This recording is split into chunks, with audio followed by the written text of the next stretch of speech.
আপনাদেরকে সাথে নিয়ে আরও একটা ব্লগ শুরু করছি। আশা করি আপনারা সবাই খুব ভালো আছেন, আর আপনাদের ভালোবাসায় আমরাও খুব ভালো আছি। এখন সময় বলছে 8:30, আর আমি সকাল সকাল স্নান সেরে ছাদে চলে এসেছি।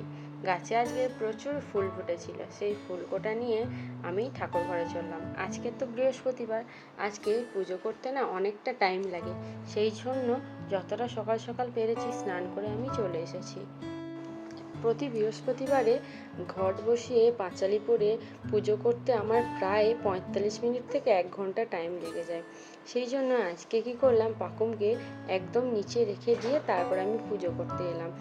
অন্যদিনও ঘুমিয়ে থাকলেও আমি নিশ্চিন্তে ওকে রেখে উপরে পুজো করতে আসি। অন্যদিন তো এত সময় লাগে না, আর যদি তার মাঝখানে কেঁদে ওঠে আমি তাও নিচে নেমে যাই।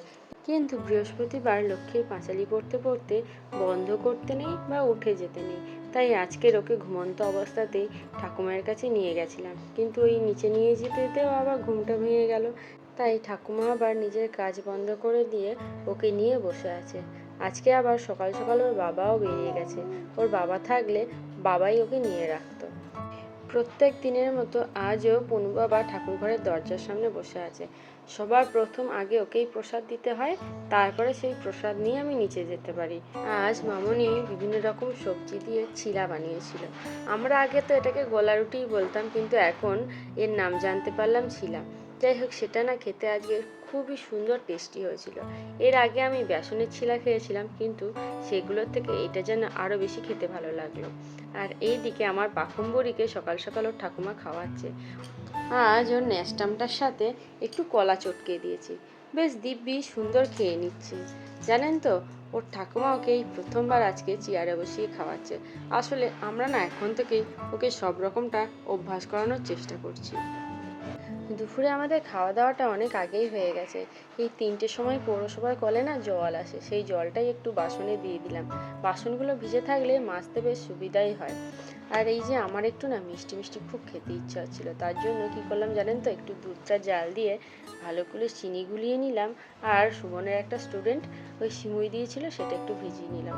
এই সিমুইটা খুব ইজিলি তৈরি হয়ে যায়, যার জন্য যখন মন হয় তখনই খেয়ে নেওয়া যায়। কিন্তু আমার আবার এগুলো খেলে না মাঝে মাঝে একটু অ্যাসিডিটি হয়ে যায়, কিন্তু খুব ইচ্ছা হচ্ছিল তাই নিজেকে একটুও সামলাতে পারলাম না।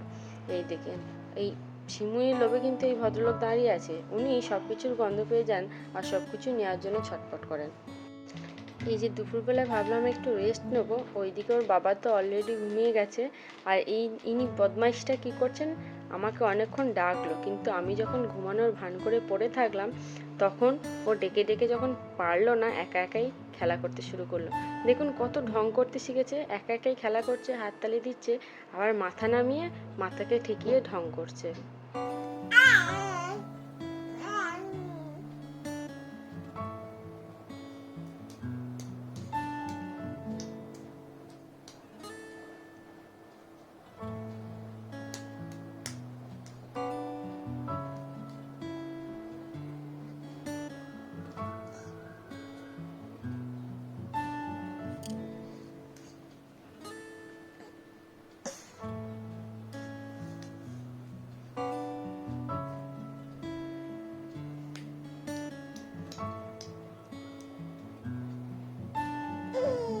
আচ্ছা, আপনাদের মনে আছে আগের ব্লগে বলেছিলাম আমার একটা রূপোর পলার খুব শখ ছিল, সেটা আমি বানাতে দিয়ে এসেছিলাম।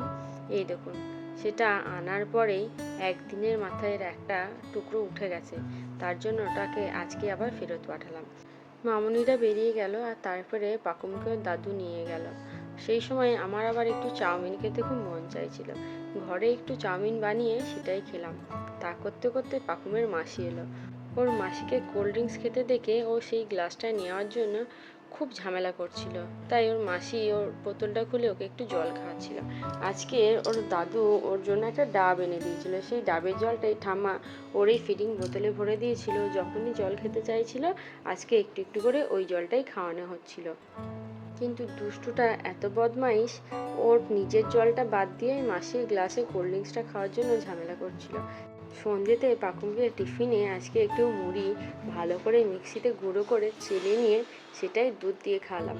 এই মুড়িটা মামনির বান্ধবী ঘরে ভেজে দিয়েছে, এতে না নুন নেই, তার জন্যই পাকুমকে দিতে পারলাম। আজ আবার ডিনারে বাকুমের বাবা বিরিয়ানি এনেছিল, সেটাই একটু গরম করে নিচ্ছিলাম। তাহলে বন্ধুরা, আজকেকার মতো ভিডিওটা এইটুকুই থাক। আজকের ভিডিওটা কেমন লাগলো কমেন্টে জানাতে ভুলবেন না। যদি ভালো লেগে থাকে একটা লাইক করে দিয়েন, আর যদি প্রথম এসে থাকেন তাহলে সাবস্ক্রাইব করে আমাদের পাশে থাকার অনুরোধ রইল। আজকের মতো টাটা।